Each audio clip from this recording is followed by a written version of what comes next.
Below the muddy streets of medieval cities in the 1200s, there was another world, cold, narrow, and almost always invisible to those walking above it. While merchants shouted in the markets, bells called for prayer, and carts dragged through the mud, beneath everyone's feet there were corridors carved into darkness. They were not just improvised holes, nor forgotten basements, but hidden networks opened through human effort, constant fear, and very clear intention. In some cities, these paths began near the walls. In others, they emerged beneath monasteries, noble houses, granaries, churches, and small workshops that closed at dusk. The surface showed order, trade, faith, and authority, but the underground revealed escape, secrecy, smuggling, anxiety, and a parallel life conducted in silence. When night fell and the wind passed through the towers, there were people disappearing through the same streets where during the day they claimed to live within the law. These tunnels could be too narrow for two bodies side by side, with low ceilings, heavy air, and damp stones touched by hurried hands. Light came from candles, torches, or weak oil lamps, casting unstable shadows over scratched walls, tool marks, and small symbols left behind.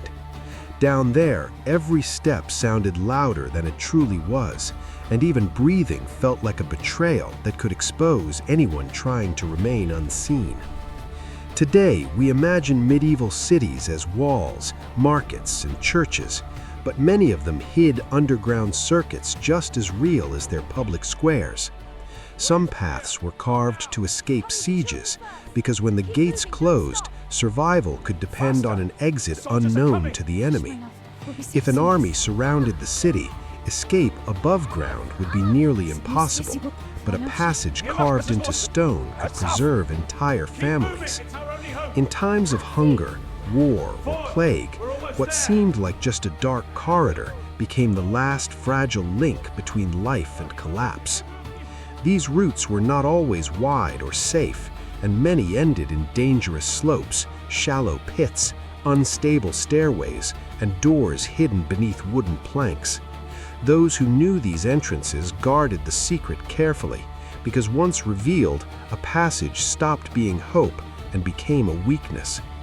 There were tunnels used by messengers, men tasked with delivering urgent messages without drawing attention from spies, soldiers, or hostile authorities. A letter delivered in silence beneath the city could change alliances, anticipate revolts, or prevent a community from being crushed without warning. But not all underground movements served survival.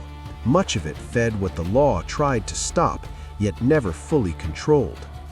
Where there were taxes, prohibitions, and surveillance, there were also hidden routes, diverted goods, and transactions made far from public sight. Barrels, fabrics, salt, wine, iron, grain, relics, and even stolen objects could move through these passages when night erased witnesses.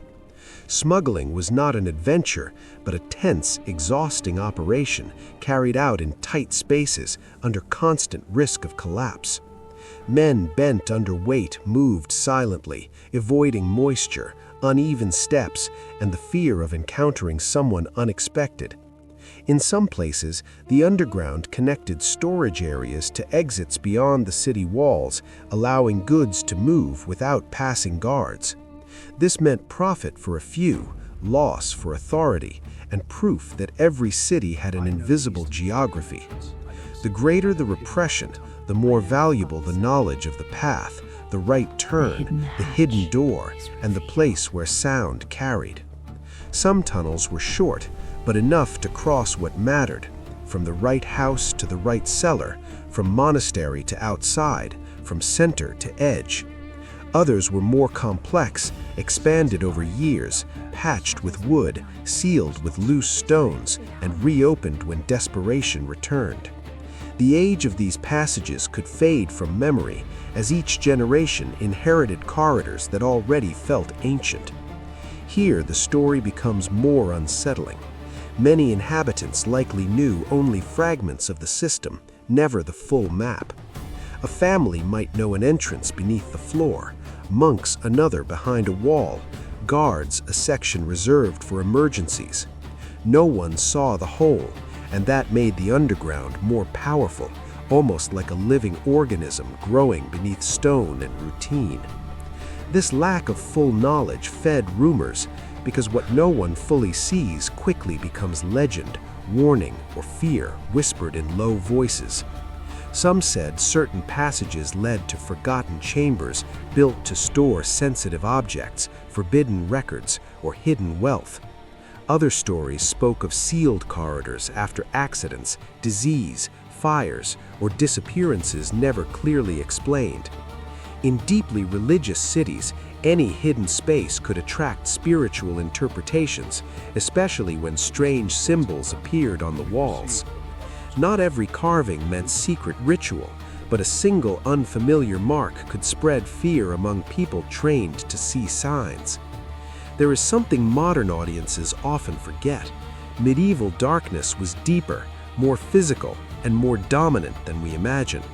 Without constant lighting, the underground was not just unseen, but a place where perception failed and imagination took control. A distant sound could feel like a presence, dripping water like whispers, air currents like footsteps. Not every secret needed to be real to shape behavior, because fear alone could do the work. Still, some hidden meetings likely existed, far from the square, the altar, and watchful eyes. Underground gatherings could serve conspiracies, oaths, alliances, forbidden trade, or practices requiring total isolation. The architecture supported this, with narrow corridors, thick walls, and concealed entrances protecting against interruption. In such spaces, a few candles could create an almost theatrical atmosphere, as if the walls themselves were breathing. It's easy to imagine exaggerated secret societies, but reality was already intense enough without fantasy. A small group, a secret purpose, and a hidden place were enough to create events that would never be recorded. What remains are fragments, indirect mentions, strange renovations, sealed doors, incomplete maps, and local memory. Some chambers show signs of repeated use, with benches, niches, and soot marking years of presence. These details suggest permanence, repetition, and activities beyond simple passage. But the underground did not serve only the living. It sometimes held what the city preferred to keep distant. Storing, hiding, isolating, and removing were essential functions, and the underground allowed all of them efficiently. Some galleries stored supplies, others separated people, objects, or problems too sensitive for public view. What disappeared from sight often disappeared from memory. This is how a parallel world emerges, not magical, but governed by different rules.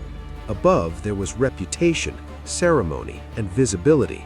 Below, anonymity, urgency, and function. One city, two rhythms, rarely fully touching. People grew up knowing some doors were not for curiosity, but for necessity. This gave the city moral depth. Above was what could be shown, below what had to be hidden. This challenges the idea that medieval life was fully visible and controlled.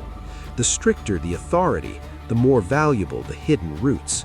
Tunnels were a form of social adaptation. But there was a cost: humidity, decay, unstable stone, and constant danger. Going underground was not heroic, it was entering risk. The ground could collapse, the flame could die, and the way back could vanish. Even familiar routes could change over time. Water, roots, and construction altered their stability. Safe paths became traps. Some were sealed, not forgotten, but preserved for future need. A single tunnel could change purpose many times: escape, storage, smuggling, abandonment, myth. Layers of human intention built over time. And when history breaks, imagination fills the gaps. That is why these tunnels still fascinate us. They are proof of hidden life, proof that control was never absolute, proof that survival often depended on invisibility. Many still exist beneath modern cities, not gone, just buried, still present under streets and buildings. That is the real rupture. They are not just ruins, they coexist with the present. Above, modern life; below, medieval intention. And the truer truth is simple and unsettling. Cities were never only what they showed.